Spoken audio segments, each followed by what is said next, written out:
Bienvenidas, bienvenides y bienvenidos a esta mesa del 11º Congreso Argentino e Internacional de Teatro Comparado.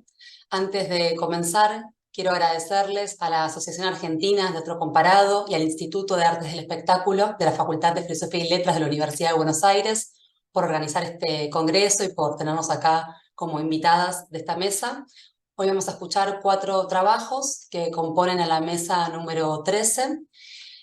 Las personas que nos van a estar acompañando por YouTube van a poder dejar sus comentarios y después las expositoras van a poder también acceder a ellos y leerlos. La idea es escuchar los 4 trabajos y luego dejar un momento para hacer los comentarios y preguntas que tengamos ganas de hacer y para también poder promover así un diálogo que ojalá sea enriquecedor. Siguiendo el orden del programa, vamos a comenzar entonces con el trabajo de Silvina del Bueno. Su trabajo se titula Antígona y Medea en 2 recepciones argentinas en el enclave de un bandoneón. Cuando quieras, Silvina, escuchamos. Muy buenas tardes, muchas gracias. Los estudios de recepción nos han permitido entrelazar a 2 personajes míticos griegos altamente conocidos, como es el caso de Medea y de Antígona, a partir del enclave de un bandoneón, instrumento semiotizado e inserto en las orillas del Río de la Plata, ámbito espacial que involucra ambas obras. Estos estudios comparan, analizan los aspectos teatrales, lingüísticos y apuntan a interpretar mejor la cultura en la que se inscribe la obra actual. Tanto los personajes de Medea como de Antígona han cobrado una incidencia mayor y se han proyectado en el Teatro Nacional de las últimas décadas. Es el caso de estas 2 piezas que, ancladas en sus respectivos hipotextos, visiblemente lo transgreden. Por tanto, hallamos a una Medea, una extranjera en su propia tierra, y a una Antígona claramente porteña. El bandoneón en Jasón de Alemania, de Javier Roberto González. Esta tragedia argentina parece sumirnos en una lectura que en cierta medida subvierte el límite de lo previsible para un lector sujeto a las versiones más canónicas del mito clásico. Adherido a un lenguaje contextualizado en el arrabal, González delinea personajes trágicos en su cotidianeidad, insertos en un microcosmos vedado, sórdido y sujetos a la pasiva inanición que se reduce a la espacialidad del interior. Por un lado, la madre se halla inserta en el oikos, por otro lado, el hijo ensambla y delimita la constitución de los espacios interior como exterior. Estructuralmente, esta pieza se vertebra en 3 actos divididos en 8 amaneceres y 7 noches, cuyo accionar transcurre en la ciudad de Buenos Aires hacia el año 1950 durante el gobierno de Juan Domingo Perón, contextualizado en breves alusiones extraescénicas. Desde el inicio nos llama la atención el epígrafe extractado de Medea de Séneca, con la que este autor argentino toma un punto de partida.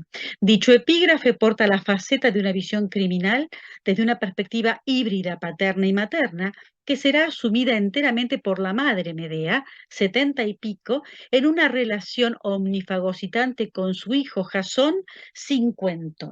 El mito será resemantizado por González. Esa relación opresiva de una mujer imperativa podría encuadrarse a partir de la declarada ausencia paterna, ausencia que deviene presencia en la iteración del recuerdo, ya que el hijo repite el nombre del padre. Quizá, por ello, la titulación de esta tragedia sostiene el protagonismo en la apoyatura del hombre, del extranjero, Jason Strahl, y no de la mujer.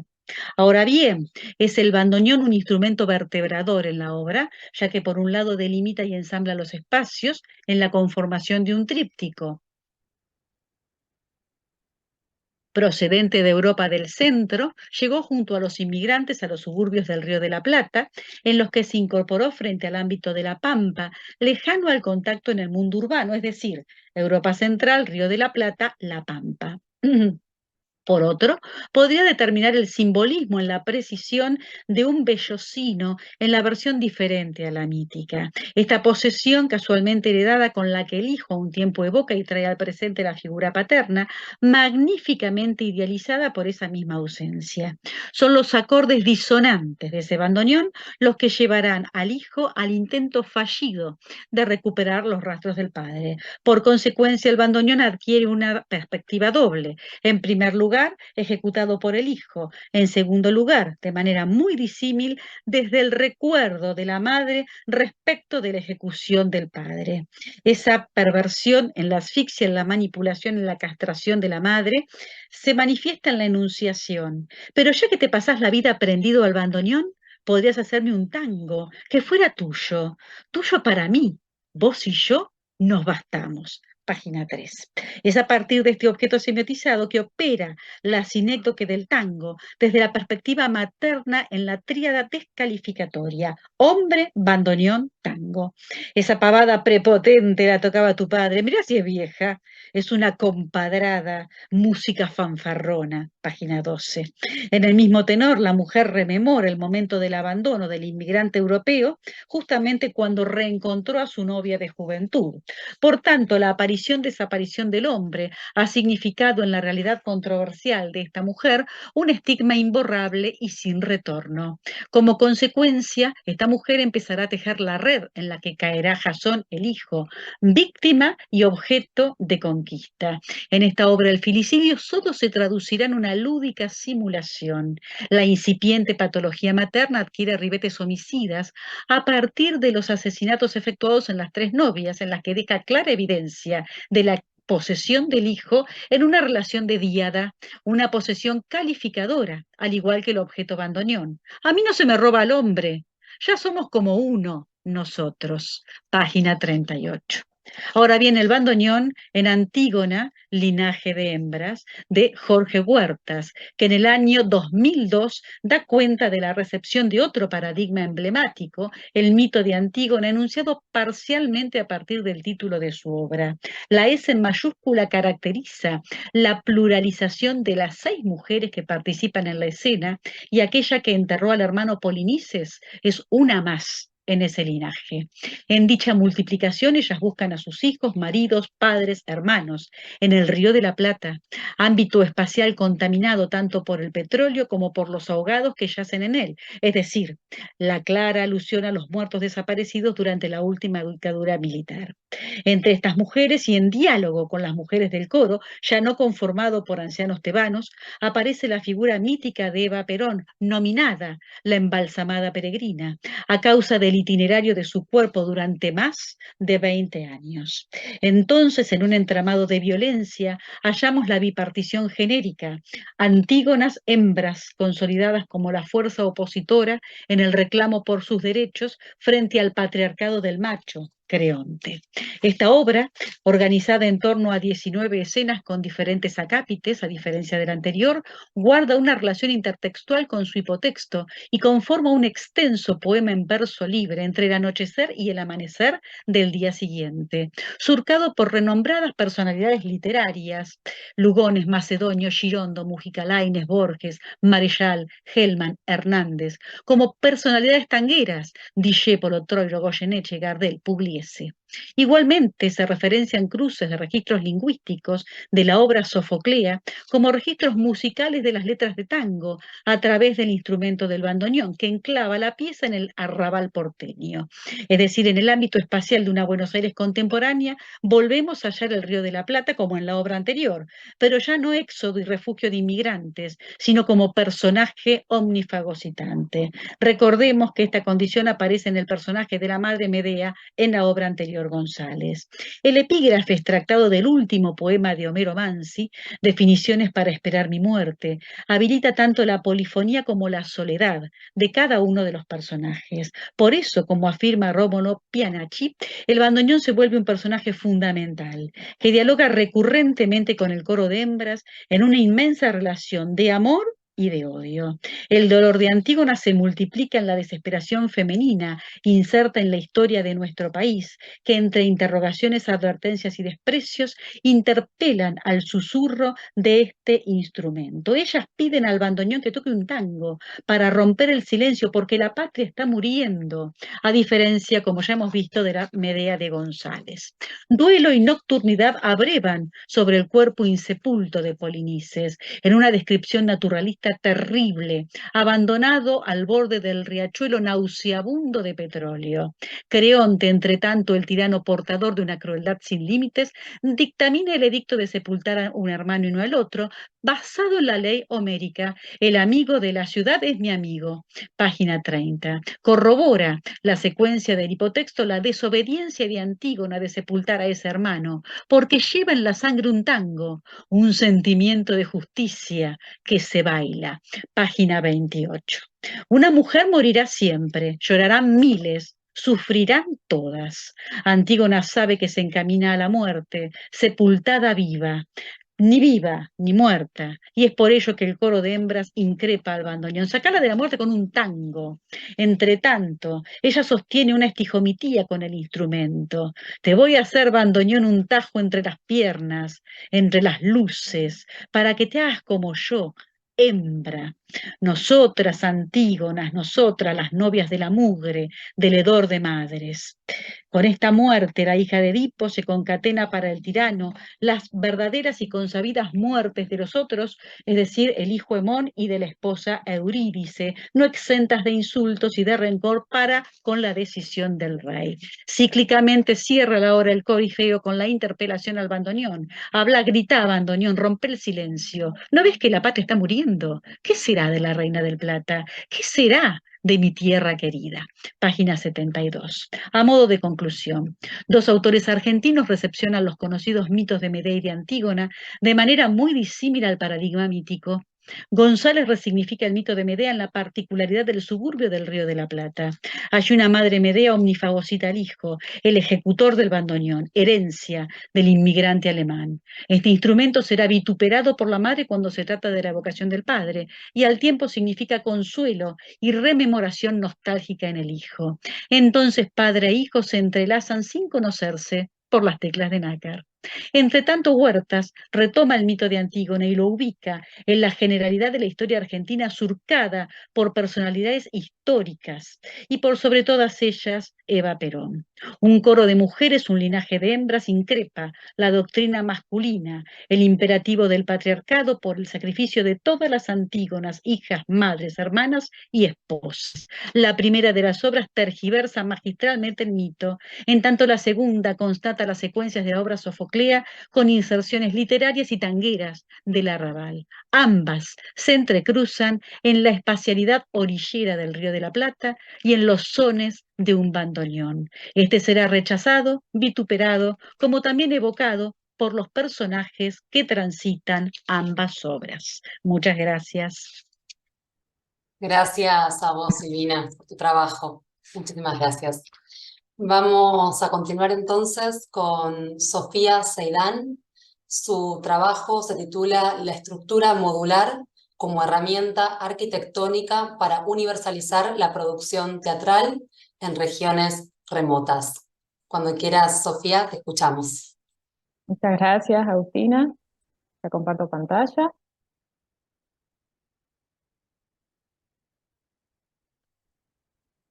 Bien. Como bien decía Agustina, el tema de la ponencia es la estructura modular como herramienta arquitectónica para universalizar la producción teatral en regiones remotas. Como por ejemplo, en región remota, utilicé como fondo de pantalla para esta presentación una imagen de lo que es Tafí del Valle, que está ubicado en la parte oeste de Tucumán, provincia en la que vivo. Bien, en una primera medida vamos a ver por qué es importante atender este tema. ¿Por qué? Porque primero debemos abordar,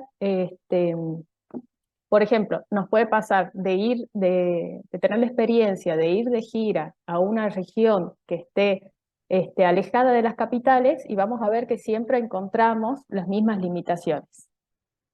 Para llegar a una sistematización de lo que serían estos módulos, vamos a hacer un listado de lo que serían los desafíos con los que nos encontramos. Primero tenemos una limitada infraestructura teatral, una dificultad en el acceso, recursos limitados y escasez de profesionales de teatro. Generalmente en las pequeñas poblaciones no tenemos teatros, ni siquiera teatros ni oficiales ni independientes. Generalmente, si se hace una representación teatral, se busca hacerlo en escuelas o en algún club.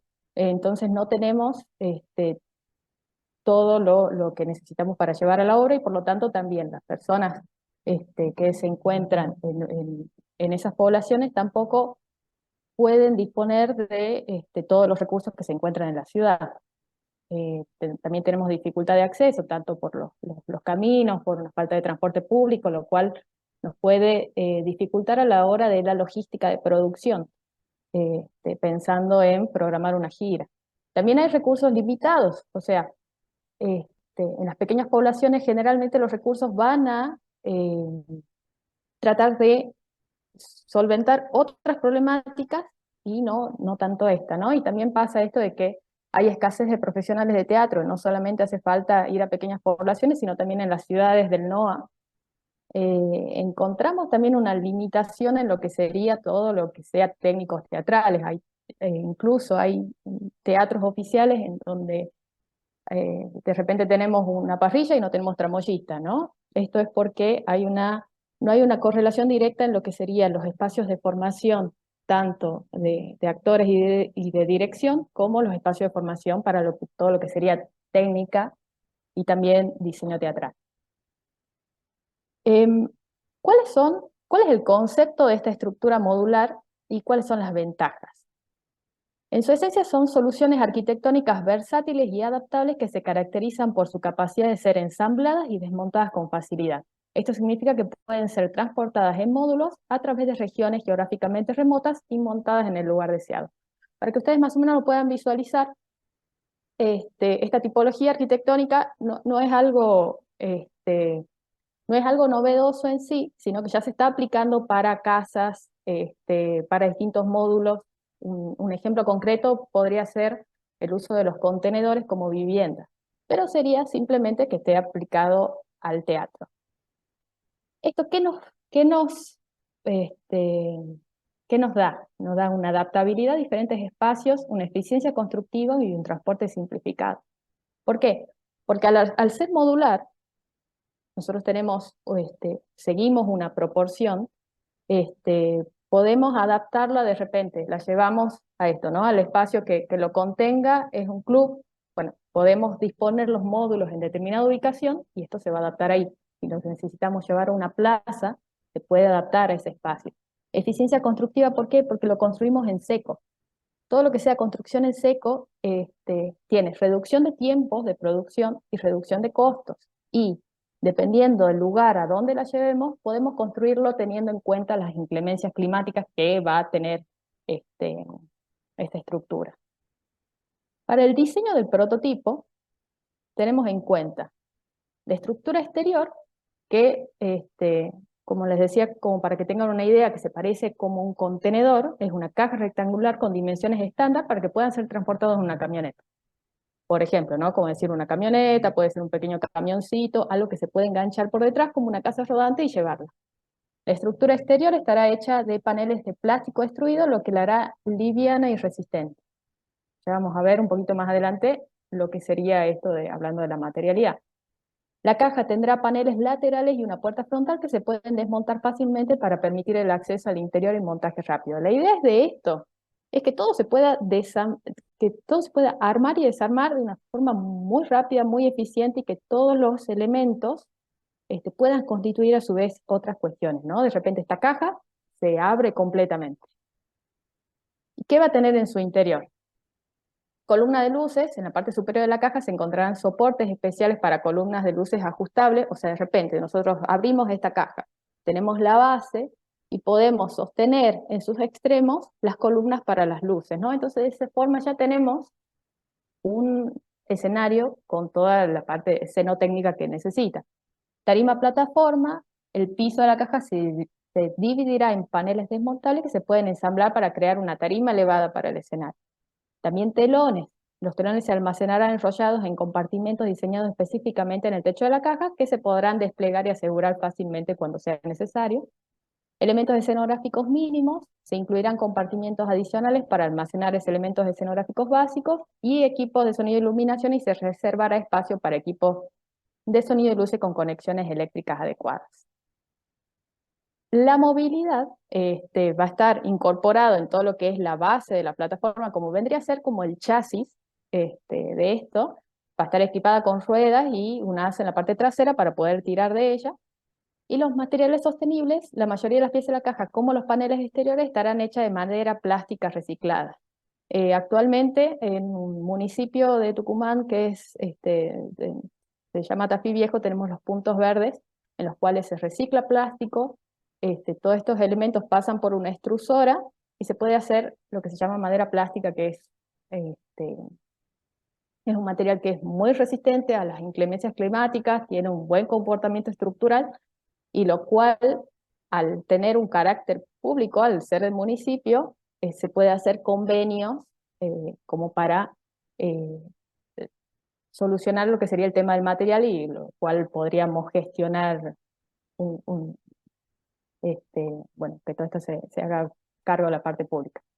Estos son modelos, yo con los ítems que les puse recién, lo utilicé como prompt para una inteligencia artificial, y estos son los modelos que generó la inteligencia artificial como para tener una idea de lo que podría ser. Ahí fui variando un poco de las necesidades de esto, pero es como una cajita que se lleva, que se ensambla y que se puede desarmar y agrupar. Pero también tenemos que tener en cuenta los desafíos y consideraciones, ¿no? Como esto: sostenibilidad y ecología, la adaptación a las necesidades locales, el financiamiento de la sostenibilidad financiera, la formación de personal y gestión, la integración de la comunidad y el mantenimiento de durabilidad. Son todas cuestiones a abordar para poder llevar a cabo esto, ¿no? Y también que por ahí podemos caer en esto de que si hacemos un diseño que es universal, ¿cómo la comunidad puede sentirse parte de esto y apropiarse de esta caja, ¿no? ¿Cómo se puede resolver? Bueno, todas estas cuestiones son para desarrollar en el prototipo. Y como último, como conclusión, estas estructuras, que pueden ensamblarse y desmontarse con facilidad, pueden ser una solución para superar los desafíos logísticos y geográficos que enfrenta el mundo del teatro en áreas remotas, democratizando el acceso a la cultura, fortaleciendo la identidad cultural, estimulando la creatividad, promoviendo la cohesión comunitaria y contribuyendo al desarrollo económico y el turismo cultural. En última instancia, las estructuras modulares no solo son herramientas arquitectónicas, sino también agentes de cambio cultural y social. A través de su implementación estratégica y desarrollo continuo, podemos asegurarnos de que el teatro siga siendo una fuerza unificadora y enriquecedora, sin importar lo remoto que sea el lugar. Muchas gracias. Muchas gracias a vos, Sofía. Después hacia el final vamos a poder hacer unas preguntas y conversar un poquito más. Te agradezco el trabajo. Seguimos con el orden de la mesa y vamos a escuchar entonces el trabajo de Vanessa Cotroneo. Su ponencia se titula Samuel Beckett en el Schiller Theater de Berlín. Cuando quieras, te escuchamos, Vanessa. Muchas gracias, Agustina. Voy a compartir pantalla entonces para iniciar esta presentación, que es parte de mi tesis de maestría sobre Samuel Beckett en Alemania, lenguajes y tecnologías. De alguna manera, este capítulo es el capítulo sobre la producción de Beckett en el Schiller Theater. Bien, esta contribución se propone echar luz sobre las obras de Samuel Beckett en y para el Schiller Theater de Berlín, comenzando con Endspiel, fin de partida, en 1967, hasta Spiel o Play en 1978.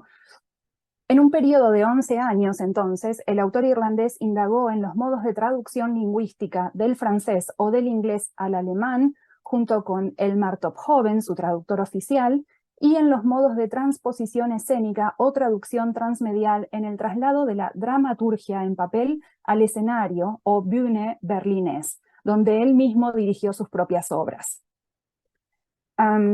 Nuestra hipótesis postula que el pasaje de un idioma a otro y de una plataforma como el papel a un medio como el teatro posibilitan un traslado intermedial que será la apoteosis de su poética de la despalabra, ya iniciada a comienzos de los años 30, enunciada en su carta alemana de 1937.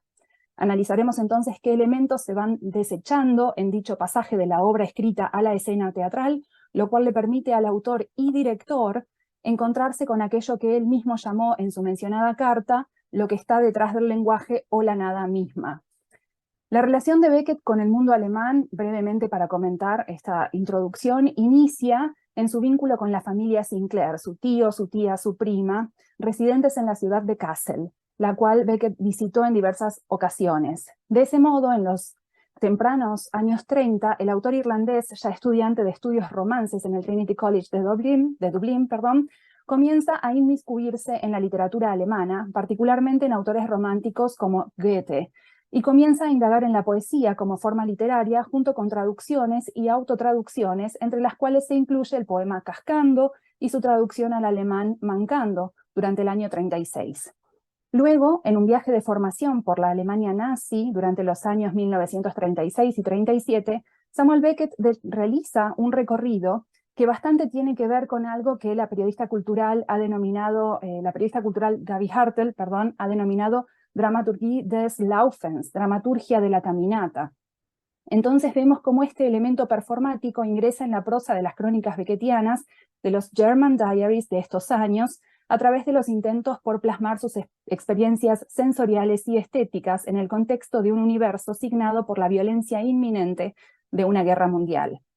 Tema para otra investigación, por supuesto, durante esta guerra y después de la misma, su vinculación con la cultura francesa se mantendrá como una estrategia para combatir al nazismo, incluso alistándose en las filas de la resistencia francesa. Sin embargo, su vínculo con la cultura alemana se retoma en el momento en que Peter Surkamp, de la editorial Surkamp Verlag, asiste a una función de Esperando a Godot en París. Por lo tanto, el teatro es también un medio a través del cual se produce el cruce entre el autor y sus editores en Alemania.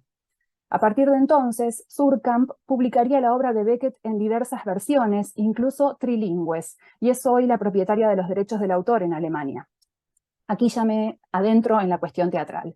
En enero del 53 se estrena Esperando a Godot en el Teatro Babylon de la capital francesa bajo la dirección de Roger Blenn, y en septiembre del mismo año se estrena la versión alemana traducida por Elmar Tophoven y dirigida por Strauss en el Schloss Park Theater bajo el título Wir warten auf Godot, ¿no? Como nosotros esperamos a Godot. Particularmente interesante es este pronombre wir, incluido en la versión teatral, que significativamente estaba omitido en el texto alemán, siendo la versión de Tophoven simplemente Warten auf Godot. Si bien esta primera versión de la obra es considerada intelectual y seria, además de tener estilo alemán, digo entre comillas, sí rompe con las tradicionales ideas de lo que se entendía por teatro a mediados del siglo XX. Sin dudas, mérito propio del autor. Cantidad de críticas por parte de la prensa hicieron que esta obra tuviera finalmente 45 funciones a partir de su estreno en el año 53.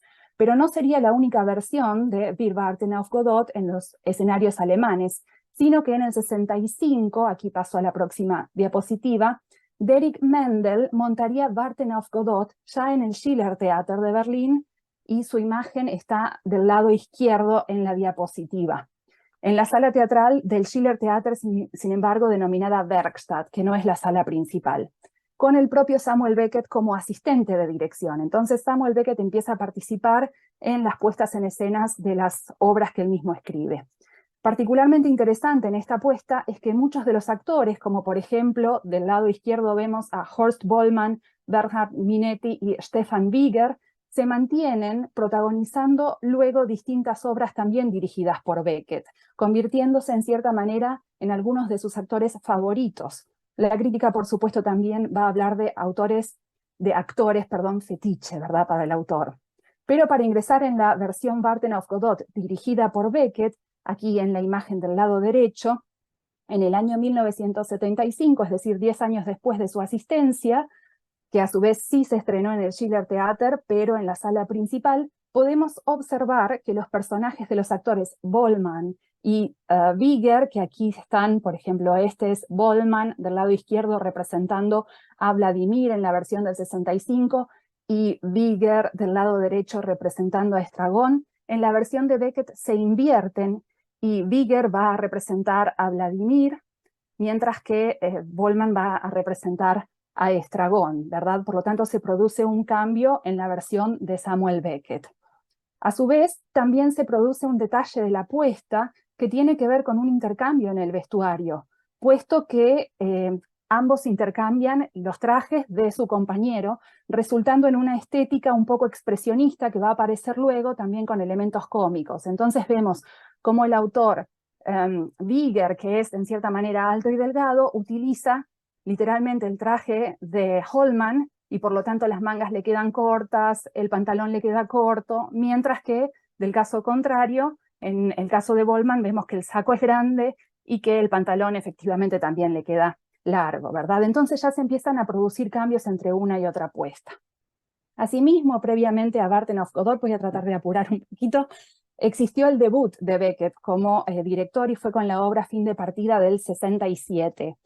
Beckett ya se comunicaba con sus actores en alemán mientras él era un director y aparentemente les dijo una frase en alemán, pero voy a citar solamente la traducción, en la cual se expresó de esta manera: si ustedes están de acuerdo, no hablamos sobre filosofía, sino sobre situaciones. Y de este modo, Beckett enfatiza mucho más el aspecto concreto del teatro y la escena cuando se dirige a sus actores. De esta manera comenzó a dirigir en el Werkstatt del Theater, ¿verdad? Que era la sala lateral.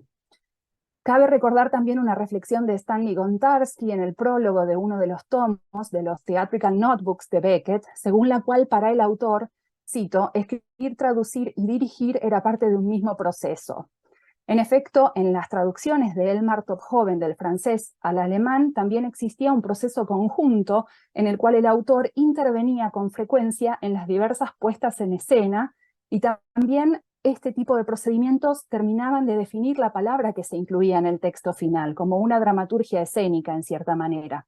Es algo que señala el asistente de Samuel Beckett en esta obra Fin de Partida, Michael Harder, en sus cuadernos de ensayos de la puesta, cuando dice que luego de la escena de Claude con el catalejo, el texto, la dramaturgia, presenta las palabras nichts, nada, y caput, roto, pero que sobre la escena, la versión termina convirtiéndose en la palabra aus, que significa fin, y es mucho más contundente, ¿verdad?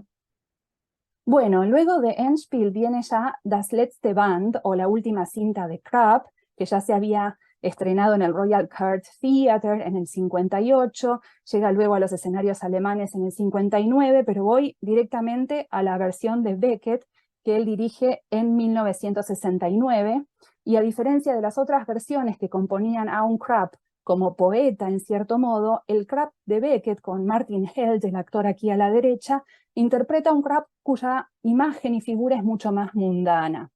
Entonces, lo que dice uno de los críticos al ver la obra, Rolf Michaelis, del Frankfurter Allgemein, es que el director trabajó con pocos, escasos, pero precisos gestos del actor, casi amputando, esta es la palabra que usa, limitando el uso de las manos del protagonista. Entonces vemos cómo esta obra también va modificándose en la medida en que Beckett va dirigiendo sus versiones. Por supuesto, esta obra contó también con una instancia previa de grabación en un estudio de sonido, dado que Beckett también ya había trabajado en la Süddeutscher Rundfunk. Luego tenemos Glückliche Tage, o Los Días Felices, del año 71, que ya había sido estrenada en el año 64 en Köln, en Colonia, pero la versión de Beckett del año 71 cuenta con las actuaciones de estos actores aquí presentes, Eva Katharina Schulz y Rudi Schmidt, y además con la asistencia de Alfred Hübner, quien a su vez va a escribir un diario de ensayos, como ya lo había hecho el otro asistente y como lo hace luego Walter Asmus, uno de sus más conocidos y famosos y renombrados asistentes, que asiste además a Beckett en Barton of Godot. En una de las notas, este asistente Alfred Hübner señala que se produce un cambio significativo, por ejemplo, con una cita del Paraíso Perdido de la protagonista Winnie, donde Tophoven había dejado las líneas, Tophoven el traductor, había dejado las líneas como una cita del personaje, ¿verdad? Como palabras ajenas al personaje, y sin embargo la apuesta de Beckett integra este texto en el parlamento de la actriz como si fueran sus propios pensamientos y sus propias palabras. Nuevamente tenemos una modificación que se produce en este pasaje de la tradicional dramaturgia al texto teatral o a la escena, mejor dicho. Bueno, luego continúa Barton of Godot en el 75, pero de eso ya hablé, entonces voy directamente a un comentario menor sobre estas dos obras que son Damals, la versión alemana de That Time, y Tritte, la versión alemana de Footfalls, que se estrenan en el año 1976 en el Schiller Theater. Aquí las obras cuentan primero con la actuación de Klaus Herm y luego con Hildegard Schmal, quienes van a ser actores que luego trabajarán con Beckett también. Entonces es interesante cómo esto ya se produce en dúo, podemos decir, porque la primera de las obras, Damals, presenta una especie de versión donde la reducción del personaje solo se convierte en una abstracción de este rostro y estos gestos, y la segunda versión ya presenta un cuerpo de la actriz de Footfalls que cuenta con mucho detalle los pasos, pero a su vez presenta alguna confusión con respecto a su pensamiento respecto de la voz de la madre, etc. Luego vamos a encontrar el año 77, un año en que Beckett debería haber dirigido Spiel, Play, pero sin embargo recibe una carta de Rick Klatchy, que era un actor estadounidense quien tenía que hacer una especie de intercambio artístico en Berlín. Entonces le pide a Beckett, luego de haber trabajado con él en la Süddeutscher Rundfunk de Stuttgart, le pide realizar Krapp's Last Tape en inglés con su propia actuación, la de Klatchy, como Krapp. Beckett accede, trabajan juntos en esta propuesta y finalmente será llevada a escena esta puesta en el Schiller Theater con este actor. Finalmente vamos a encontrar la obra Spiel, Play, que es llevada a escena bajo la dirección de Beckett en el Werkstatt del Schiller Theater en el año siguiente, en septiembre de 1978, y contará con las actuaciones de algunos ya conocidos actores de los planteles anteriores, podemos decir, Hildegard Schmal, Sibyl Gills, Klaus Herm, y a su vez Walter Asmus, quien fue el asistente en las obras anteriores, va a ser quien dirige la otra parte de esta dupla Kommen und Gehen, que es Vaivén, ¿sí? Entonces, de esta manera, lo que puede decirse es que en las notas del cuaderno de ensayos de Walter Asmus, el asistente, se presenta una frase de Samuel Beckett con la cual enfatiza aún más una escena respecto de la presencia de la luz y la iluminación en esta obra. Aparentemente, Beckett le dice a sus actores en inglés, "Es seid wie ein Messer im Fleisch", sería como un cuchillo en la carne, enfatizando aún más que en la versión inglesa al elemento técnico como un objeto cuya funcionalidad excede lo lumínico.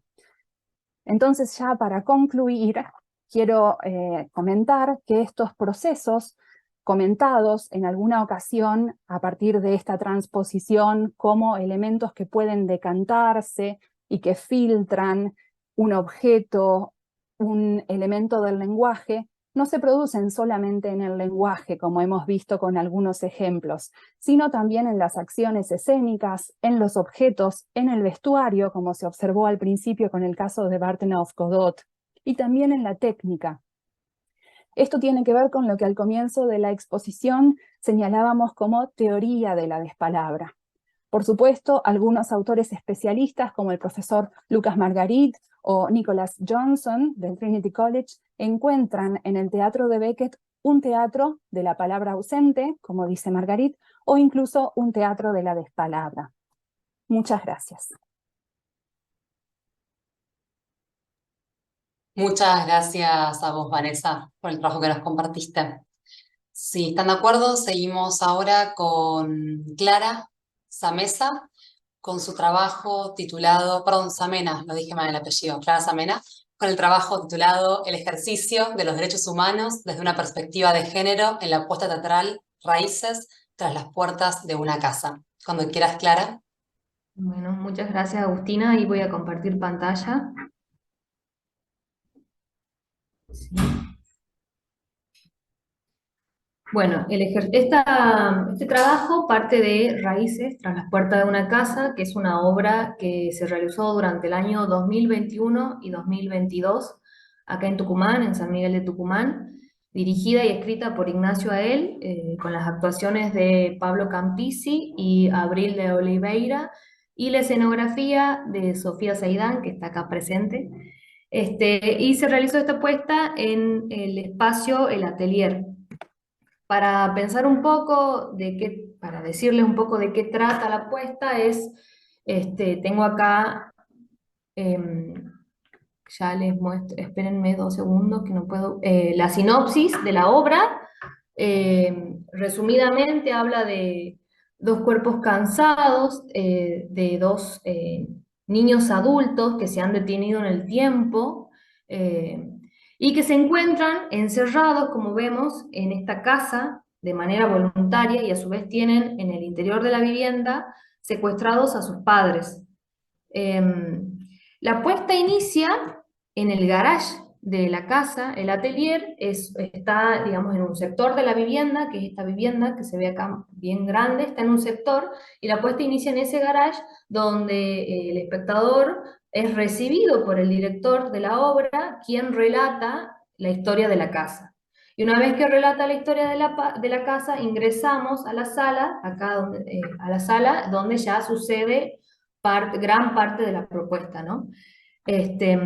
Por eso yo acá detallo lo de espacio intersticial o dimensión liminal, teniendo en cuenta esto, que cuando uno está en el garage y escucha el relato de la casa, se pregunta si realmente es así, digamos, si la historia es verídica o no, y después ingresa a la sala. Y bueno, ahí tomo a Iliana Diegues Caballero, que habla de un espacio donde se configuran múltiples arquitectónicas como una zona compleja donde se cruzan la vida y el arte. Después que termina la obra, digamos, termina acá en la sala una parte, pero no con un final convencional, es decir, no hay aplauso final, ni caída del telón, ni nada, sino que estos dos niños deciden prender fuego a la vivienda y liberar a sus padres, y antes de irse, de escapar de la casa, le dejan la llave a un espectador. Entonces la gente queda medio, al principio, como mirándose, como bueno, terminó, y cuando uno sale del espacio específico, o sea, del espacio propuesto para llevar a cabo la obra, se encuentra con una glorieta al final, digamos, la salida de lo que sería el garage de vuelta, el exterior de la vivienda, con una glorieta donde hay pegadas todas noticias de abusos de niños y los actores adentro de esa glorieta, ¿sí? Porque en la trama de la obra lo que se hace es, a través de juegos que estos niños van contando, juegos de sus vivencias, digamos, en esta casa, y a través de la escenografía van sacando los objetos, van contando, ¿no?, su historia, sus juegos, y develan realmente qué es lo que les había pasado. Que en el caso de Carla, el personaje es el abuso por parte de su papá. Pero hay una serie de otras cuestiones, como violencias psicológicas y simbólicas, que se da también a Carlos, que es el niño, ¿no? Este, bueno, entonces yo lo que me pregunto a partir de esto es cómo mira Raíces, cómo mira la obra, comprendiendo que el mundo está inserto en una red de miradas donde hay cosas que se pueden ver y hay cosas que no se pueden ver o no deben verse, mejor dicho, y en este sentido de que todas las prácticas sociales y por ende el teatro están insertos en esa red de miradas, porque el teatro de alguna manera nos organiza la mirada. Y yo lo que me respondo a esa pregunta es que la obra invita a ponernos las gafas violetas, de la que habla la autora Gemma Lienas en su libro El diario violeta de Carlota, y que mirar a través de estas gafas implicaría una nueva manera de mirar el mundo para darse cuenta de las situaciones injustas, de desventaja, de menosprecio hacia la mujer específicamente. Esta nueva mirada se consigue cuestionando los valores androcéntricos, es decir, los valores que se dan por los buenos vistos desde los ojos masculinos. Entonces yo ahí me empiezo a preguntar sobre la función y el rol que ocupa, digamos, el arte, y sobre todo el teatro en la sociedad, y cómo se posiciona ante la realidad, ante la lucha, digamos, por los derechos humanos, y de manera específica ante la lucha de las mujeres y de nuestras niñas, ¿no? Ya que considero que se torna imposible mirar para otro lado cuando cada 30 horas hay un femicidio en Argentina y cuando todos los días nuestras niñas son abusadas y violentadas. Bueno, y ahí para empezar a hablar un poco de las infancias, si pensamos en términos históricos, recién a finales del siglo XX se reconocen a las niñas como sujetos sociales de derecho a partir de la Convención Internacional de los Derechos del Niño, aprobada por la Asamblea General de las Naciones Unidas en el año 1989, que si pensamos no es hace mucho tiempo, y si bien se han logrado grandes avances en términos legislativos y normativos, vivimos en un mundo adultocentrista donde se relegan ciertos derechos de nuestros niños y niñas. Entonces ahí me pregunto qué falta para que los adultos reconozcan a las niñas y niños como sujetos de derecho.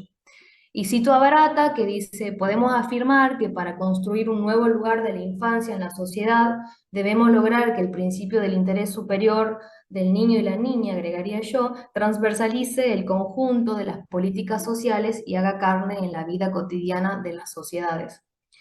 Y volviendo a la pregunta de cómo mira Raíces y cómo se posiciona el arte ante la realidad, no me parece menor comentar que esta apuesta se estrenó en el 2021, eh, pero venía, digamos, obviamente con un proceso creativo anterior de 2020, y en Tucumán, en el año 2019, nuestro gobernador en ese momento dilata los tiempos de la interrupción legal del embarazo de una niña que había sido abusada por su abuelastro, y termina eso en una cesárea a esta menor. Entonces, lo digo porque no me parece menor que se haya construido esta propuesta en ese contexto, ¿no? Y entonces, cómo Raíces interpela ese contexto específico de Tucumán y también de Argentina y del mundo, ¿no? Y para hablar un poco de qué pasan con las dramaturgias que la obra toma para la construcción de esta niña, eh, eh, es muy claro cómo revela, ¿no?, el adultocentrismo y también el binarismo. Eso se puede ver en el vestuario, que Carlita tiene un jumper pollera y Carlitos tiene un jumper pantalón. También el nombre, ¿no?, Carla y Carlos, como esta clasificación del género, y por ende una clasificación del mundo en dos géneros: niños hombres, niñas mujeres. Y también yo, cuando le pregunto al director por qué había elegido el nombre Carlos y Carlas para los personajes, me decía que era una manera de buscar universalizar esto, o sea que cualquier niño del mundo y cualquier niña del mundo, Carlos o Carlas, pueden estar pasando por este tipo de abusos y de violencias. Y ahí yo la tomo a Silvia Rivera Cusicanqui, que es una socióloga boliviana, que habla de la importancia de devolverle la palabra al otro, a la otra o al otre, y también destaca el valor de poder autonarrarse uno, ¿no? Y Raíces, en el convivio que propone en ese encuentro, le devuelve la palabra, sus derechos y sus posibilidades a las infancias, y nos invita a que pensemos a las infancias como esa condición de ser el inicio, el comienzo, el origen de todo y la transformación del mundo. Y en este sentido me parece que eso tiene el potencial de poder desestabilizar los grandes relatos, porque habilita la posibilidad de pensar el poder fuera del adultocentrismo y la heteronorma. Y también Abril, a su vez que interpreta a la niña, también interpreta a su mamá. Hay un desdoblamiento de la actriz en la niña y en su mamá, y en el actor también interpreta al niño, pero por momentos actúa de su papá. Y en ese sentido, cuando yo en la entrevista le pregunto al grupo cómo habían logrado construir a esa mamá, me decía que habían tomado mucho del grotesco, del género grotesco, por las características que tiene el género, ¿no? De esta deformación de lo real, o este estar entre el ser y el parecer, entre la máscara y el rostro.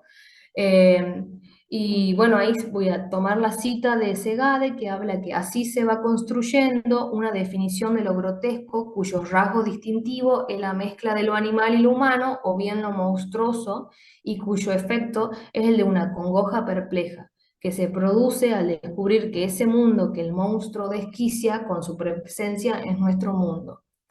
La cito porque en la apuesta me parece como espectadora también, ¿no? Que sucede eso, uno entra en el juego, ve a los niños cómo van sacando sus juguetes, la música, los objetos, hasta que en un momento el clima cambia cuando se devela ese monstruo, ¿no? Sobre todo a partir del abuso de la niña, y en la sala hay un silencio muy profundo de quienes están expectando. Pero también a su vez tomo esto en la construcción de esa mamá, en las máscaras en las que se encuentra encarcelada la madre. Una mujer que ha sido alienada a las lógicas patriarcales donde la casa, el hogar, el cuidado, los hijos y el emparentar son las actividades que ella muestra, ¿no? En todo el transcurso de la obra, en su relato y también en la corporalidad que habita Abril por medio de esa mamá. Y esas máscaras se caen al final, en el desenlace estructural de la propuesta, y termina develando los abusos, la familia patriarcal, la violencia. Y de alguna manera la madre es la que devela esta familia como máscara social, como estructura en la que la mayoría de alguna manera hemos crecido.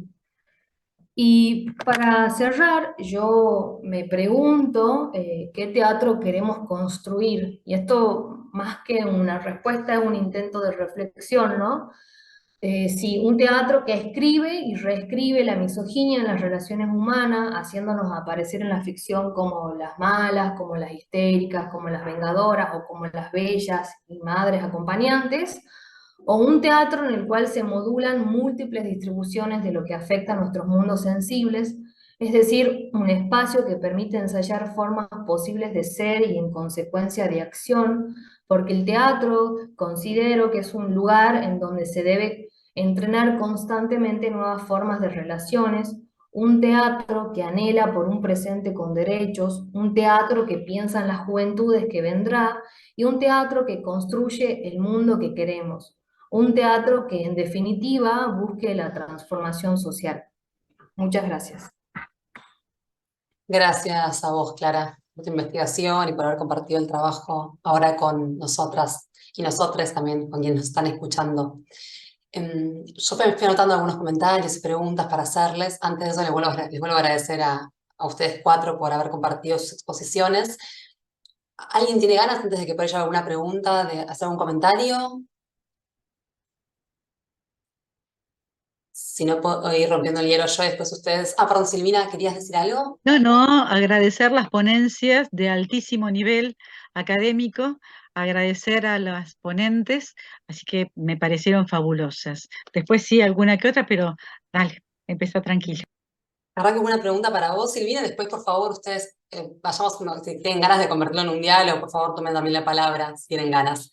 Silvina, te quería agradecer también por tu trabajo, me pareció sumamente interesante cómo trajiste estas dos reescrituras de estos mitos, ¿no? Que son Medea y Antígona, y me quedé con ganas de saber un poco más sobre el trabajo en la puesta en escena con el elemento que vos también traes como central, el bandoneón. Te quería preguntar de qué manera, aparte vos igual fuiste haciendo alusión, ¿no? A cómo se va mencionando el tango, el arrabal, también hay muchas metáforas, por lo que entendí, musicales en torno ¿Mm? al bandoneón. Pero te quería preguntar si el bandoneón, estas dos obras que vos trajiste, suena en escena, qué, qué parte ocupa en cada una de las obras, ¿no? De la de González y Huertas. Eso que por la materialidad, por cómo suena en escena en las obras, en las funciones por lo menos que pudiste ver, del bandoneón. Bueno, en el caso de la primera de las obras, que es la de González, Jasón de Alemania, el bandoneón suena exclusivamente cuando lo ejecuta el hijo y todo el resto es rememoración de la ejecución del padre. Por eso cuando el bandoneón es central porque recuerda al padre, tanto al hijo como a la madre. Ahora bien, cuando se trata del recuerdo del hijo, es una presencia siempre idealizada porque el padre no está, porque es un padre abandónico, es el Jasón abandónico del conocido mito de Medea, pero cuando se trata de la madre Medea, una mujer mayor, una mujer que ya está en una etapa de delirio, simboliza todo lo denigratorio, es decir, lo vituperable, lo altamente vituperable. Y de la misma manera aparece el linaje de hembras de Huertas. El bandoneón aparece vituperable porque tiene que ver con el simbolismo muchas veces del macho, que en este caso Creonte, el tirano, da cuenta, ¿no?, de los edictos, de por qué sí entierro a uno y al otro no, pero, y las mujeres, ese linaje de hembras, vitupera al bandoneón y lo increpa a que comience a hablar de un tango, comience a cantar un tango, porque el tango de alguna manera rememora la patria, ¿no? De alguna manera la patria está, como dice, está muriendo y se necesitan los sones del bandoneón. Y está perfectamente interconectada con las letras de tango, ¿sí? Yo no hice alusión a ellas por las cuestiones de tiempo, pero están las letras de Discépolo, están las letras de Troilo, está Goyeneche, está intertextualizado. Malena canta el tango como ninguna, ¿no? Casi ya hacia el final. Entonces el bandoneón es un objeto simetrizado que, en definitiva, en el Río de la Plata, en ambas obras, logra interconectarlas, ¿no? Dos mitos griegos interconectadas en dos recepciones argentinas, relativamente del año 2000 y 2002, ¿no? Relativamente contemporáneas. Hago una consulta más. ¿Hay un músico en escena tocando el bandoneón? ¿Aparece o es una No, música? No. no, es una música. No, es una música. Es una música. Vos, Silvina, querés hacer un comentario, si no puedo continuar yo, pero como antes me pareció que te No, hacía no, algo no, para... no, ¿No? sí, Ok. tranquilo. En relación con el trabajo de Sofía, que después, claro, también Sofía, por lo que comentó Clara, sos escenógrafa, entiendo, ¿no? Fue sumamente interesante el trabajo que haces, la propuesta, entiendo, porque creo que es una propuesta, también te quiero preguntar un poco por eso. Por un lado, quería preguntarte si el trabajo que venís llevando adelante se enmarca dentro de una investigación más amplia que también aborda otras regiones del país. En ese caso, te quería preguntar cuáles eran, y también me interesaba saber, porque al principio del trabajo hablabas de todas las cuestiones que faltan en distintas regiones del país en torno a lo teatral. Te quería preguntar si trabajaron con un trabajo de estadísticas o si la idea es que se vuelque un informe, o tal vez por otro lado la investigación que haces. Y como una segunda pregunta, si ya hay experiencias con estas estructuras modulares que vos nos mostraste, si ya pudieron construir algunas, si hay compañías de teatro u obras que estén trabajando en base a estas estructuras. Bien, en realidad esto se desprende de otro trabajo que fue mi tesis de grado de arquitectura, que era sobre la creación de talleres de escenografía en el NOA y cómo hacer que esto sea un foco en la región, tanto a nivel nacional como internacional. Y ahí es donde se hizo todo el relevamiento de salas, de equipamiento, de personal, en la diferencia que hay en lo que es la formación académica de los distintos agentes teatrales, y de ahí es que se desprendió esto, ¿no? La parte de los talleres también tenía una estructura modular, flexible, mucho más compleja a nivel de infraestructura que esto, pero decíamos, bueno, y esto está fijo, ¿cómo podemos hacer para llevar todo lo que se produce aquí para para otros lugares? Y no, es todo prototipo, está todavía todo en un desarrollo teórico. Una vez bueno, que se pueda seguir avanzando en esta investigación y poder pasar a otra etapa ya también como de presupuestos, más concreta a nivel realización, ahí ya comenzaría toda la búsqueda de fondos para poder llevar a cabo esto. Porque por ahí, bueno, pasa, sobre todo en el contexto en el que estamos viviendo, es bastante difícil todo lo que signifique uso de materiales, eh, bastante difícil. Pero sí, está todo en una etapa de prototipo todavía. Perfecto, gracias por tu respuesta. Ojalá podamos seguir viendo en próximos congresos los avances o cómo está desarrollando este proyecto. Ojalá. Muchas gracias. No, yo continúo, pero por favor insisto, después si ustedes quieren hacerse alguna pregunta entre ustedes, entonces libres de hacerlo. Vanessa, también te quería agradecer por tu trabajo. Fue muy rico ver por un lado las imágenes que pudimos ver de las obras y también la cantidad de obras que incluye en la ponencia y que nos permitió volver a hacer un recorrido por las obras que ya conocíamos, ¿no? Pero poder volver a verlas, a recordarlas de Beckett. Y te quería preguntar, porque vos comentaste, bueno, esto se enmarca bastante en tu trabajo, en tu de investigación en la maestría, em, ¿qué posibilidades o cómo es el acceso a los materiales de archivo del Schiller Theater? Si tuviste posibilidad o de viajar o si a la distancia puedes solicitar esos materiales o cuál fue tu vínculo con el Schiller Theater, digo, en estos años de investigación. Y también te quería consultar por el acceso a las obras en alemán de Beckett.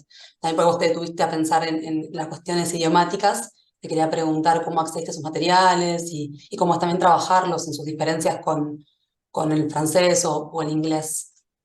Ujú. Gracias, Agustina, por la pregunta. Y bueno, la verdad es que estoy en este momento en Alemania, entonces forma parte de la investigación también un poco en el territorio. Y ya venía investigando desde hace bastante a Samuel Beckett y su producción, y tenía una laguna con todo lo que era el periplo alemán, digamos, todo lo que tenía que ver con el teatro de Beckett en Alemania y toda la otra producción que también se realizó en este lugar. Entonces, bueno, pude estar acá por un tiempo que me permitió también asimilar la lengua, aprender el alemán como idioma extranjero, cosa que antes lograba hacerlo, pero de una manera muy precaria, y ahora creo que logré asimilarlo mejor.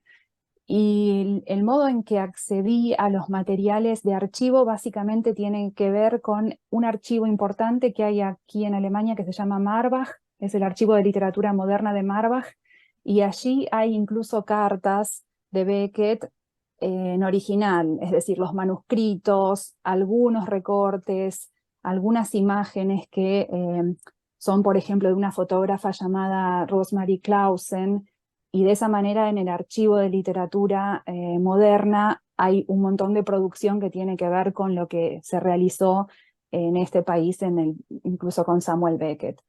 El Schiller Theater lo conozco, no tiene un archivo en este momento, estaba un poco deshabitado en los últimos meses por unas remodelaciones. Ahora tendré que volver y consultar si efectivamente puedo visitar las distintas salas para tratar de entender cómo eran antes, cómo son ahora, y si me derivan a otro tipo de búsqueda, si efectivamente hubiera una conexión con el otro archivo, bueno, que ellos me digan. Luego, los materiales en general, más allá de este archivo, hay mucha investigación que se fue haciendo en distintos campos, y esto la verdad es que es bastante ideológico y político, pero hay mucha investigación realizada, como una vez escuché a un investigador decir, en los países industrializados. Y eso a mí me molestó mucho realmente, porque sentí como que estaban de alguna manera desprestigiando nuestra investigación, y, y pareciera como que a mí también me cuesta enunciar en este contexto europeo. Entonces tengo un poquito esa lucha, ¿verdad? Con el acceso a los materiales, que los que hablan sobre la versión alemana de Beckett son los dueños del archivo, de alguna manera, en Inglaterra, en Alemania, y bueno, tengo que negociar en cierto sentido cómo acceder a esos materiales y cómo trabajarlos, cómo apoyarlos, cómo con no sé, distintos procesos de transculturalización, de antropofagia, todo lo que sabemos de las conexiones entre los distintos países. Pero básicamente es literatura que estoy leyendo en alemán o en inglés, y bueno, mi tarea ahora es avanzar un poco más con eso. Gracias, Vanessa. Qué suerte que estás allá pudiendo investigar y trabajar al respecto. Y en relación con el trabajo de Clara, también me pareció re interesante poder conocer la obra y el modo en que fuiste narrando también, por un lado, cómo es la obra, cómo funciona, cómo son las funciones, la puesta en escena del texto, y después también análisis que vos hiciste en torno a los derechos de las niñas y también las cuestiones de género que fuiste esbozando. Tengo varias preguntas para hacerte. Por un lado, te quería preguntar cómo fue la recepción de la obra en Tucumán. Vos también hablaste un poco Se me escapó, perdón, en qué parte de Tucumán, creo que lo habrás dicho y yo no lo recuerdo retener después, en qué parte de Tucumán en particular es que está la casa y que se hicieron las funciones. Pero te quería preguntar cómo fue la recepción de la obra y también me preguntaba por el comportamiento de los espectadores, eh, por el tema que trata y también por esta cuestión que os planteaba sobre el final, este final atípico que tiene, este final, de alguna manera entiendo que finaliza cuando los espectadores se terminan yendo del espacio de la sala de representación. Te quería consultar un poco por eso. También cuando hablaste después de los derechos de las infancias, me preguntaba si la obra fue articulada con algún tipo de organismo, o también pensaba en la ESI, digo, si hubo alguna utilización de la obra en este sentido, en un buen sentido de habla de utilización, como ponerla en relación con otros espacios que están pensando o luchando por los derechos de las infancias. Y te sumo una pregunta más, vos por responder lo que puedas y quieras, por supuesto, pero vi que en una foto había una máscara, que las niñas tenían una máscara, y, creo que eran las niñas, porque los actores también, el actor y la actriz también hacen los personajes de les Adres, y después hablaste de la familia como una máscara tradicional. Me preguntaba por ese objeto, por la máscara, si aparece en varios momentos, si la tienen constantemente, o si es algo que aparece y después se va. Eso fue lo que me llamó también la atención. Bien. El atelier queda en la avenida Mate de Luna, que es acá en Capital, San Miguel de Tucumán, para responderte del espacio. Yo creo que la recepción de la obra fue buenísima al público. Después la Sofi, si quiere, puede decir algo más, que ha sido parte, que ella es parte. Eh, y cuando yo le pregunté a Ignacio, justamente en cuanto a los espectadores, qué pasaba con los espectadores, me contó como varias situaciones que, por ejemplo, de chicas que se acercaban al final a agradecerle o a decirle que después habían ido a terapia y habían podido hablar de algo que tenían ahí reprimido, que les había pasado en su infancia. Entonces creo que sí, es muy fuerte ese final, ¿no? Al salir y ver esa glorieta con las imágenes o de gente que ve eso y se larga a llorar, o sea, ahí libera esa emoción contenida. Y en ese sentido también respecto a las vinculaciones con organizaciones y eso, yo cuando lo entrevisté a Ignacio me comentó que se dieron cuenta de todo lo que estaban trabajando en la propuesta en un ensayo abierto donde fue una mamá que es abogada y esa mamá, una mamá de un amigo de él, le dijo, ustedes están tratando un tema de las madres de pañuelo amarillo, que son las madres que luchan por los abusos a las infancias. Y ahí sí, como que después invitaron a madres a la función de la lucha de los pañuelos amarillos y sí hubo vinculaciones específicamente con esa organización, ¿no? Que entiendo que es a nivel nacional, pero bueno, sobre todo se vincularon con las madres de pañuelo amarillo de Tucumán. No sé si algo más me has preguntado. Te había Ah, la preguntado, máscara. sí. La máscara es en el momento del abuso que se ponen las máscaras. Tanto porque el actor hace del padre y ella de la niña abusada, y es en ese momento que yo sí le pregunté en algún momento a Ignacio y al grupo la idea de la máscara, y era como esto de sacar la cara, ¿no? De que cualquier persona de alguna manera puede hacer eso, y es muy potente ese momento también por la luz que utilizan, la música, es solamente en ese momento. No sé, Sofi, si querés agregar algo, vos que has sido partícipe del grupo. No sé si fue casualidad que estemos en el mismo grupo de ponencia, que muchos de los materiales que usamos para la escenografía son materiales que se usaron en la construcción del atelier, de la sala de teatro. Porque justo coincidió en la época de la apertura del atelier que comenzamos a preparar esta obra, que después nos agarró la pandemia, pero la idea era esto, ¿no? De que ellos pudieran sacar de la casa, de las paredes de la casa, todos los recuerdos, y entonces por eso utilizamos todo lo que estábamos armando las tarimas del espacio, muy, muy así teatro independiente, y armábamos los que son los bastidores que iban a contener todas estas cajas y recuerdos. Este, que bueno, eso a modo de anécdota. Gracias por sus intervenciones. ¿Tienen ganas de hacer algún comentario, pregunta?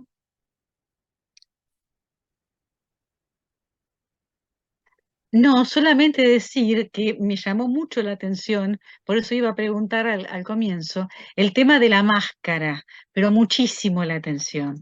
Es decir, como lo vedado. A mí me da la idea de la máscara, decime si es así, si estoy en lo cierto, hay una semiotización de la máscara como instrumento, no solamente de la violación, sino de lo vedado, de aquello que está oculto, que permanece oculto y que debe permanecer oculto.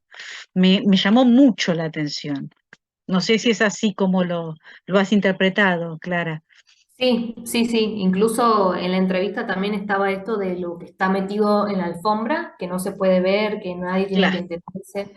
Como que en toda la propuesta está esta idea de lo vedado, de lo oculto, lo que se esconde abajo de la alfombra, tal cual. claro, exacto. Bien, bien, bien, muchas gracias.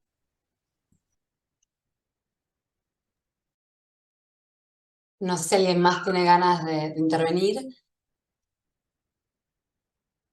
Mientras veo si alguien tiene ganas, también les recuerdo a las personas que nos están escuchando que van a poder dejar los comentarios y que después vamos a poder, las expositoras van a poder ir a verlos en el canal de YouTube del instituto, así que también queda esa invitación abierta para un diálogo asincrónico.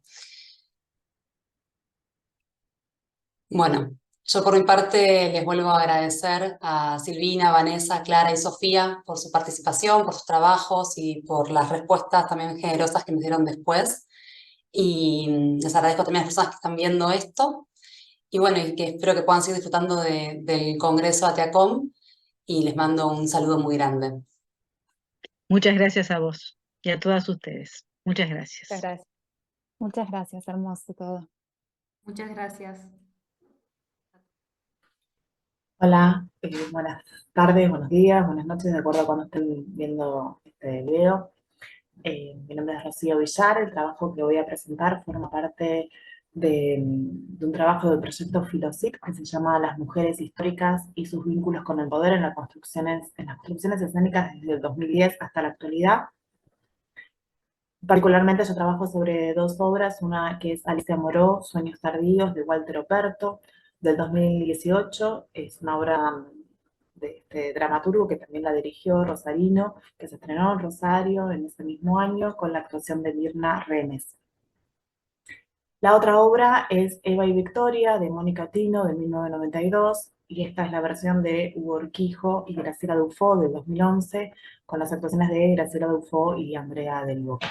Básicamente lo que trabajo son estos dos personajes históricos, el de Alicia Moró y el de Victoria Campo, para ponerlos en relación e intentar responder algunas preguntas que son un poco los disparadores del proyecto Filosit, que tienen que ver, bueno, a empezar a identificar cómo se construye este perfil histórico, cómo es representada su relación con el poder y con los hombres que la rodean, y de qué manera estos personajes históricos pueden ser repensados a partir de los festejos y el revisionismo histórico ocurrido luego de los festejos del Bicentenario, ¿no? Entonces, de qué manera estos personajes, ¿no?, vuelven a ser revisitados y repensados desde la actualidad, ¿no? Para eso tenemos bueno, como metodología de trabajo algunos puntos de interés que me interesaba focalizar. Uno de ellos tiene que ver con la construcción de esos cuerpos femeninos, ¿no?, en la representación, como su vestuario, su peinado, su maquillaje, de qué manera se la puede masculinizar a esa figura o no, esta idea, ¿no?, de la mujer con pantalones como figura de poder. Otro de los temas que me interesa indagar es la vinculación entre lo público y lo privado, ¿no?, entre esos dos ámbitos que a veces parecen disociados en relación al entorno de la representación de las mujeres. La tercera cuestión es cómo se crea una memoria de las figuras en relación al presente, de qué manera se resignifican y qué relación se establece con el contexto en el que cada obra se fue marcada. Y por último, es cómo se articulan dentro de cada obra los testimonios, el trabajo con archivo, el trabajo de imágenes, y cómo se establece ese cruce entre lo ficcional y lo documental, ¿no? poner el foco en cuáles son los aspectos más destacados de estas personalidades, cuáles son dejados de lado, qué se privilegia contar, de qué manera se lo hace. Para eso me parecía interesante partir, como revisitar un poco la frase de Aristóteles, de la afirmación de Aristóteles, ¿no? Esta cuestión de que la filosofía es más, la poesía, perdón, es más filosófica que la historia, ¿no? En función de esto, Aristóteles, abro cita, dice: la función del poeta no es narrar lo que ha sucedido, sino lo que podría suceder, y lo posible, conforme a lo verosímil y lo necesario. Pues el historiador y el poeta no difieren en contar las cosas en verso o en prosa, pues es posible versificar las obras de Heródoto, y no sería menos historia en verso sin él. La diferencia estriba en que uno narra lo que ha sucedido y otro lo que podría suceder. De ahí que la poesía sea más filosófica y elevada que la historia, pues la poesía narra más bien lo general, mientras la historia particular. ¿Por qué hago recalo en esta frase y en esta cuestión? Porque las dos obras, ¿no? Tanto Alicia Moro, Sueños Tardíos, como Eva y Victoria, van a poner el foco en los hechos históricos y en la representación de estas mujeres, que al mismo tiempo van a buscar como figura antagónica, para pensar lo posible, un encuentro con Evita, ¿no? En las dos obras va a estar presente este posible, ¿no? Este encuentro que nunca existió en la vida real, pero que nos habla de un qué hubiera pasado si, ¿no? Y entonces me parece interesante pensarlo desde ese lugar. Teníamos entonces dos ejes, más o menos, para poder vincularlo. Un eje que va a estar atravesado por la construcción histórica, con los hechos, con los datos que se pueden ver. Hay muchos testimonios en la obra de Alicia, y en la obra de Victoria también se hace referencia a la llegada de Albert Camus a la casa de Victoria Ocampo, que esto sucedió, y esto, bueno, son hechos contrastables empíricamente. Y por otro lado, una determinada cantidad de situaciones que pertenecen al universo ficcional, que son estos dos encuentros que nunca existieron, ¿no? En ambas obras va a haber un tiempo de la representación, un tiempo en presente en el cual transcurren los hechos, un tiempo de lo evocado, vía el recuerdo y la memoria, que es el tiempo en que nos introducen algunos acontecimientos históricos que dan cuenta del contexto. Pensar lo posible, lo que podría haber sucedido, nos hace pensar en a repensar a estas dos figuras históricamente antagónicas de un presente que las concilian, ¿no? Es como dar una segunda oportunidad, sería este encuentro, ¿no? Que no pudo tener lugar en el transcurso de la historia, y bueno, poder plantearlo a través de la ficción. En relación a esto, este encuentro con que el personaje antagónico es Evita, y de alguna manera es a partir del no ser Evita como se define cada uno de los personajes, ¿no? Y que supone también una visita inesperada a la casa en la cual está cada uno de los personajes. Victoria está en su casa con su mucama, que esto no es un dato menor, y lo mismo sucede con Alicia, y de repente la sorprende lo que va a ser en la obra de Alicia una amenaza durante todo el transcurrir de la obra, porque es la promesa de llegar a través de un llamado de que Evita va a ir a la casa, y durante todo ese lapso de tiempo, durante toda la obra, Alicia está pensando qué le diría, ¿no? Y está rememorando su vida, hasta que finalmente toca el timbre y llega y termina la obra. Y en el caso de Eva y Victoria, se trata desde el inicio de un encuentro, que es también un llamado telefónico que anuncia la visita inesperada a la casa de Victoria Ocampo, ¿no? Y en relación a esto voy a leer algo que decía Graciela Dufo, la adaptación que hizo con Urquijo. Abre comillas: se trata entonces de dos encuentros que suceden en la obra. Uno será en 1947 y otro años más tarde, poco antes de la muerte de Eva, a la que agregan una narradora a esta historia que intenta mostrar lo que Victoria y Eva tenían en común, más allá de los abismos que las separaban, ¿no? Una suerte de conciliación en este revisionismo. Me interesa entonces analizar cómo se construyen ambas figuras, poniendo en tensión la relación entre historia, memoria, recuerdos y representación, ¿no? El texto de Walter Oberto hará hincapié en la figura de Alicia como testimonio de época, no solo por la intervención en los hechos concretos, el sufragio femenino, su relación con el peronismo, con Irigoyen, las madres de Plaza de Mayo, sino también porque su vida le permite ser una marca temporal.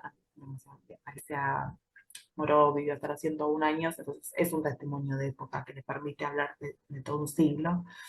La estructura dramática supone también la alternancia de dos niveles de acontecimientos, uno en el plano más onírico, en el cual también aparece lo metateatral, y es el espacio de lo posible, y otro más documental, plagado de datos que suelen ser presentados bajo la forma de entrevistas o conferencias, ¿no? Es interesante cómo lo documental se introduce acá en una manera de discurso científico, ¿no? Que avala ese hecho, ¿no? Es el espacio de la historia.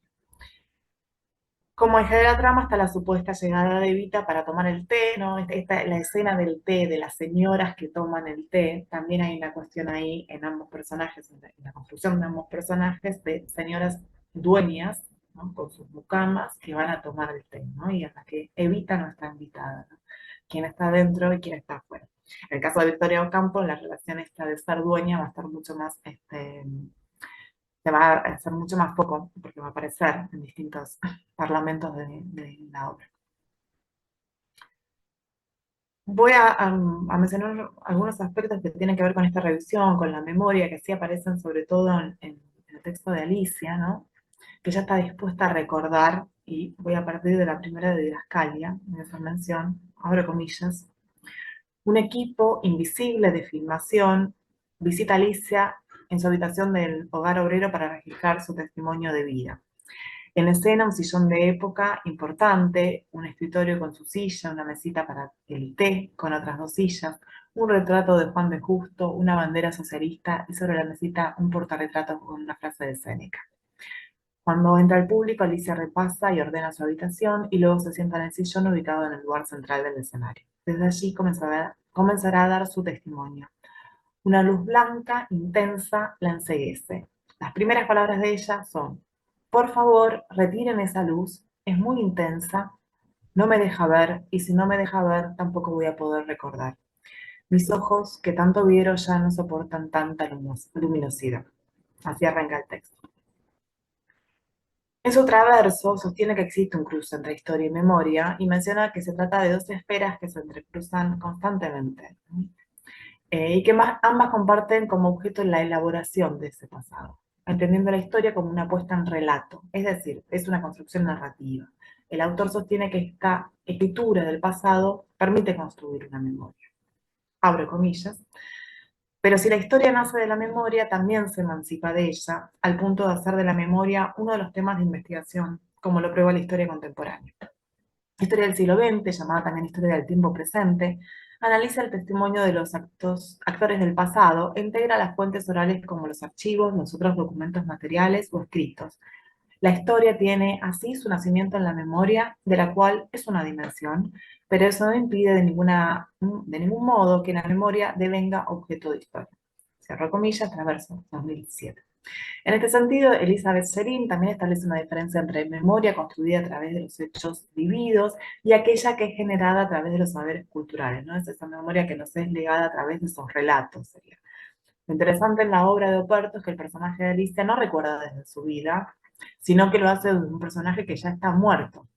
Y de alguna manera se nos presenta para recordar ese pasado desde un presente en el cual ella ya no está, pero sin embargo es evocada. En una de las escenas, Alicia va a decir, ¿no? Abro comillas. Y de mi muerte, ¿también tengo que hablar de mi muerte? Sí, morí el 12 de mayo de 1986 en esta ciudad de Buenos Aires. Tenía casi 101 años, mucho más de lo que represento ahora. ¿No les parece? Lo mira el público simulando ser entrevistada. Cierro comillas.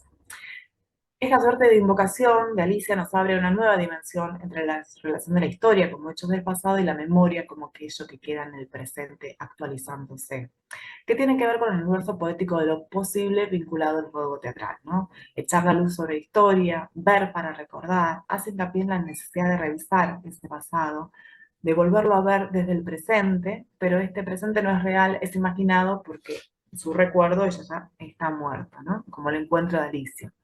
Es decir, habilita la instancia de un ¿qué hubiera pasado si? Ese condicional, de alguna manera, lo que está haciendo es enmarcar ese pasado con con un presente, con una revisión desde el presente, y al mismo tiempo vislumbrar un poco para el futuro, podríamos decir. En el caso de Victoria hay una representación similar que tiene que ver con la escena de té. Si bien Victoria está en su casa, ¿no? Se hace un mayor hincapié en la cuestión de clase, y me voy a referir a cómo las didascalias de inicio, ¿no? Del texto, en el cual nos sitúa espacial y temporalmente. A ella la presentan como Victoria, escritora, fundadora y dueña de una revista literaria, ¿no? En ningún momento dice feminista. Esto es interesante para saber. El espacio, su casa, hay un retrato de la dueña de la casa. Los cuadros indican que la dueña de casa ha viajado por Europa y conoce los movimientos de vanguardia. Está con su mucama, ¿no? Esta idea de que es dueña, que es patrona, que hay algo de la propiedad privada presente. En el segundo acto, Eva se refiere a ella como que es la dueña del universo. Aparece esta situación en varios diálogos. Eva se refiere a ella también pensando como qué mujer extraña, pedante, tímida, a veces tan lejana y otras, quién sabe, ¿no? La escena transcurre mientras Victoria espera, la escena en la que llega Evita, ¿no? Transcurre mientras Victoria en realidad está esperando la llegada de Albert Camus. Y entonces, claro, la disrupción de Evita la descoloca, y también es una amenaza para su invitado, ¿no? Porque ella cuenta que ha garantizado que no iba a haber nada oficial en su visita y que no iba a haber nada vinculado al sector del peronismo.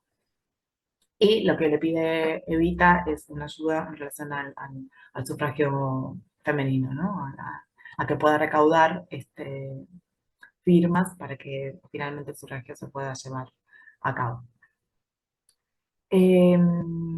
En un momento Victoria la echa de su casa, ¿no? Dice, señora, creo que la entrevista terminó, le ruego que sea usted quien se resuelva a irse, ya que estoy en mi casa, ¿no?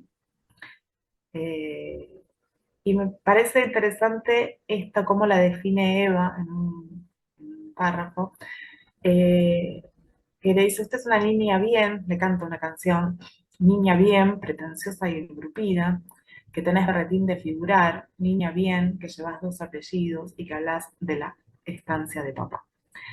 Victoria aplaude irónicamente, que se cuenta pavadas, y le responde, las dos somos estériles, debe ser el precio de tanta actividad. En el fondo Dios sabe lo que hace, ya que tenemos demasiado de qué ocuparnos.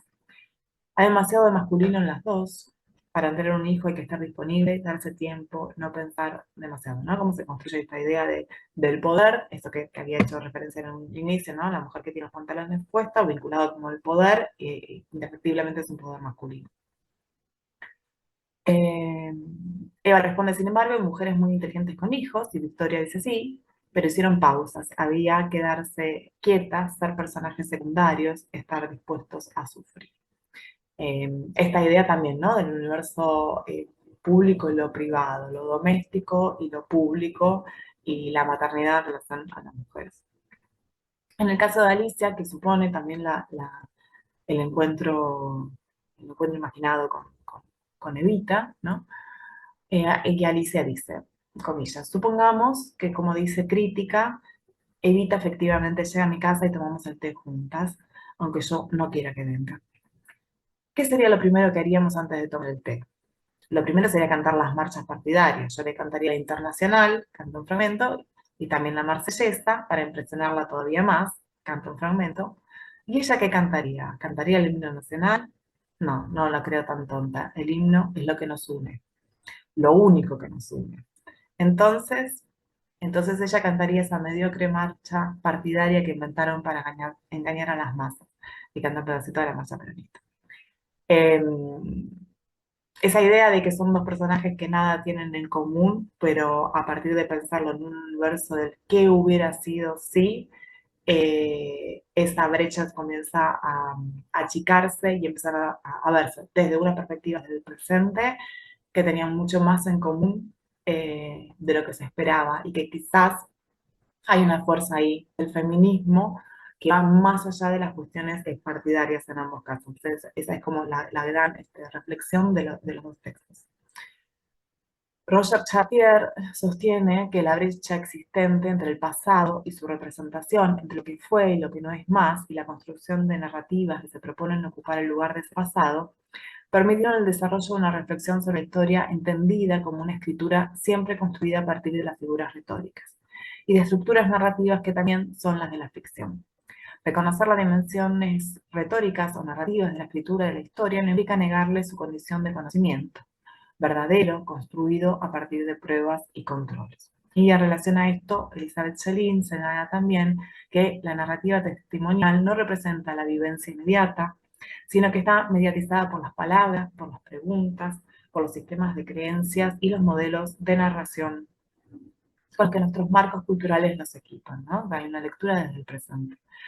Y a su vez esta disputa de la memoria habilita las memorias plurales, ¿no? Lo que Schelin llama memorias colectivas, ¿no? No existe una sola manera de legitimar un personaje o una memoria sobre Alicia Moreau o sobre Victoria Campos, sino que habría una multiplicidad de enfoques y que al mismo tiempo esos enfoques son plausibles de modificación, son móviles porque la memoria es una construcción que así lo permite en determinados contextos históricos, ¿no? Vuelve a actualizarse esa imagen, esa figura, a partir de ponerla en relación con un contexto histórico diferente, ¿no? Vuelve a articularse.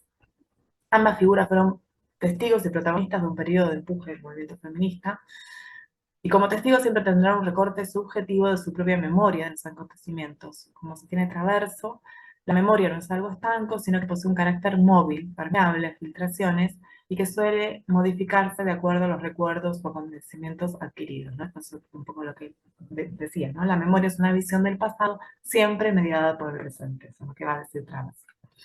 En ambos textos dramáticos parece haber una alternativa de la relación entre la historia ofreciendo la puerta, perdón, a la imaginación de lo posible, ¿no? Y a partir de eso, a partir de lo impensado, podríamos decir, ¿no? Lo impensado de encontrarse Eva, aquí Alicia con Evita y Victoria con Evita, a partir de esos personajes que son súper antagónicos, que la historia siempre los ha puesto en veredas diferentes, creo que, y esto un poco para cerrar, para no extenderme mucho más, lo interesante de ambas obras en relación, retomo, a lo que veníamos, a lo que había mencionado arriba, de una revisión y una actualización de estos personajes históricos femeninos vinculados a festejos del Bicentenario, ¿no? A partir del 2010 estamos pensándolos. Y entonces es eso, ¿no? Una necesidad de conciliar este antagonismo histórico y empezar a ver que detrás de esas diferencias de perspectivas, vía la ficción, ¿no? Vía el mundo de lo posible, podríamos decir, empieza a haber una conciliación, ¿no? Y para cerrar, voy a hacer referencia al final de la obra Alicia Moreau, Sueños Tardíos, ¿no? Es interesante también ese título, Sueños Tardíos, ¿no? Que es lo que está sucediendo, ¿no? Y también una suerte de añoranza, ¿no? O sea, de lo que podría haber pasado. Eso, en Sueños Tardíos se manifiesta en la frase final de Séneca, que es la que está en el cuadro al inicio, en el cuadro del portarretrato, que dice: lo que la razón no consigue, lo alcanza a menudo el tiempo, ¿no? De esta manera los textos, lejos de fijar una lectura determinada de la historia, proponen una reflexión y la revisión del pasado abriendo el juego al mundo de lo posible, ¿no? Como no perder de vista, podemos hablar lo mismo sobre la cuestión de la construcción de este relato histórico, sobre la posibilidad de que es móvil y que pueda ser actualizado, y que al mismo tiempo ese pasado, algunos de estos personajes históricos aún tengan algo para decir desde el presente, ¿no? Y cómo los traemos a ese presente. Bueno, eso es todo. Muchas gracias.